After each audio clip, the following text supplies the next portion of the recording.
Hi friends. Who am I kidding? Sup wankers. This is my favorite productivity book of all time. And it's written by a fellow YouTuber named Ali Abdaal. He used to be a medical student and then he went on to be a doctor, and then finally he conquered YouTube, becoming a leading expert in the field of productivity. Today I'm going to be talking about my 7 favorite points from the book, my key takeaways, and sharing them with you. So let's begin. First is play personalities. It refers to what kind of play we resonate the most with. So when you're a kid, think, what did you like to do? You're usually 1 or 2, sometimes maybe 3, and identifying which one you are makes it a whole lot easier to find a way to inject a sense of play into your work.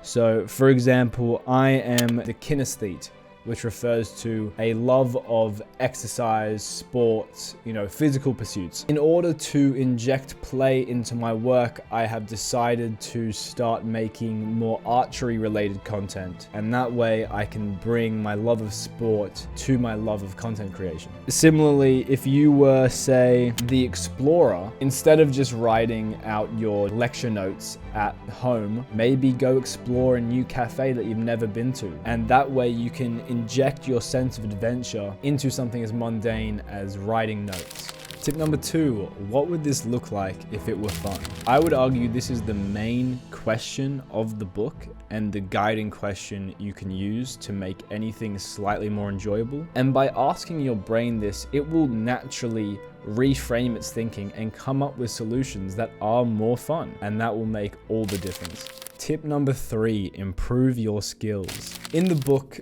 the second energizer is power. Now, this doesn't refer to some kind of tyrannical power you have over others.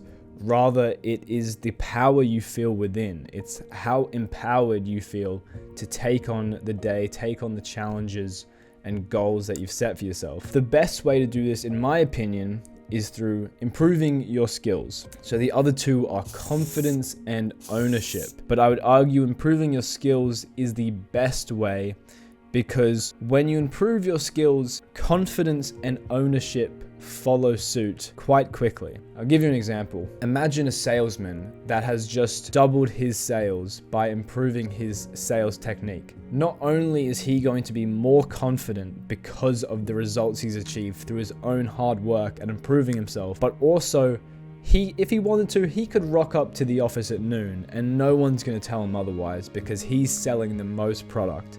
No boss is going to fire the person that's making the company the most money. I'm not advocating that you do this to turn up at a fuck you time like 12. I'm merely saying that when you improve your skills to a point where you become more valuable than you used to be, you're awarded more freedoms than you used to have. Tip number 4, label your fear. So in the next part of his book, he talks about blockers, things that even if we're energized to do something, we still feel this kind of block that we can't get over, and it's hard to just engage and start with the thing you want to do. Fear is something that I've experienced a lot recently, obviously starting this kind of stuff. It is really hard to get over that and be like, well, what if it's shit? And what if all my friends see it and they're like, oh, cringe. So one way he advises to get over this fear is to label it.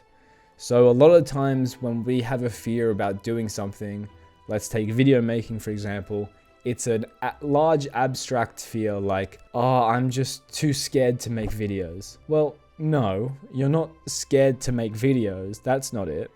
Like, what, are you scared to turn on the camera? Someone's voice in your head that is just living there rent free. You got to drill down into what exactly that is, and even better, write it on paper.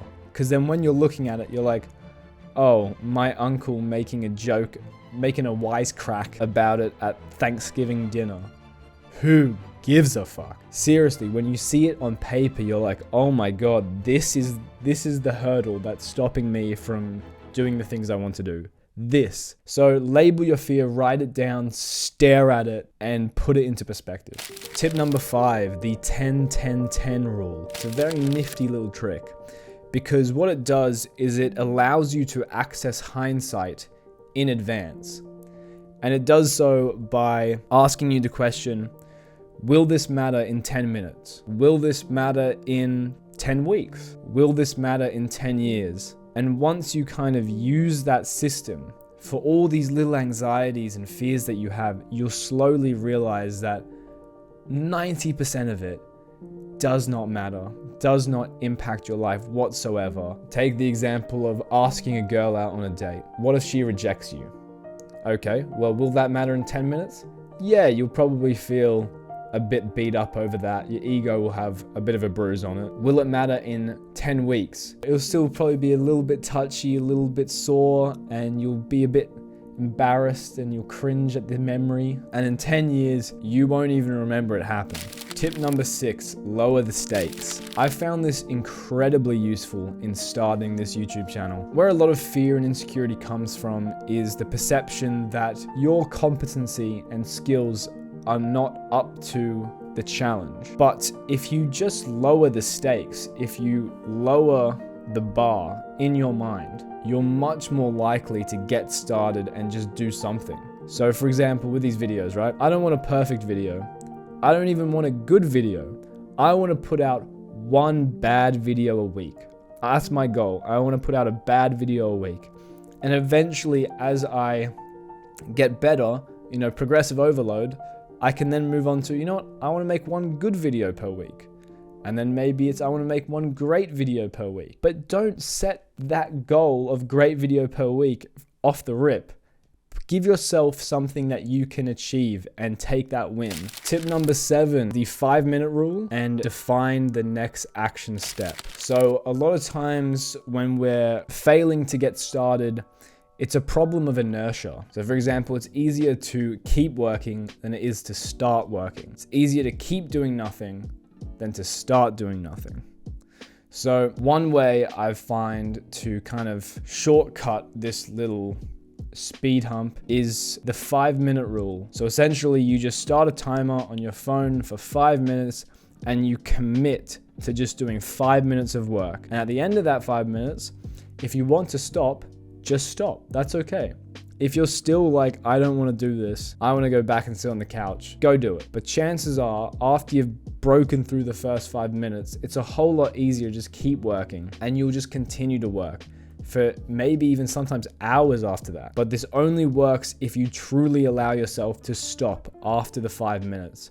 Otherwise, it just becomes ineffective. And then the second one is very similar. It's define the next action step. When you're kind of like, you can't be asked, you can't get off the couch, but your kind of vague goal, like I want to make a video. Well, instead of that, again, kind of abstract, vague kind of notion, which as we know, our brain doesn't like. We like cold, hard specifics.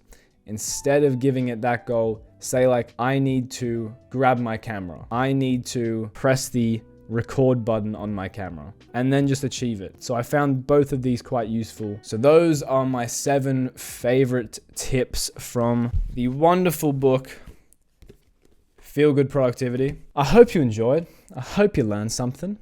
If you didn't, suck your mum. Yeah, let me know if you like these kind of book summaries, because I read. For people that didn't know, I can read. And I like to read. And I like to share kind of the highlights of my findings with other people. So if you liked it, please let me know. Other than that, you're dismissed.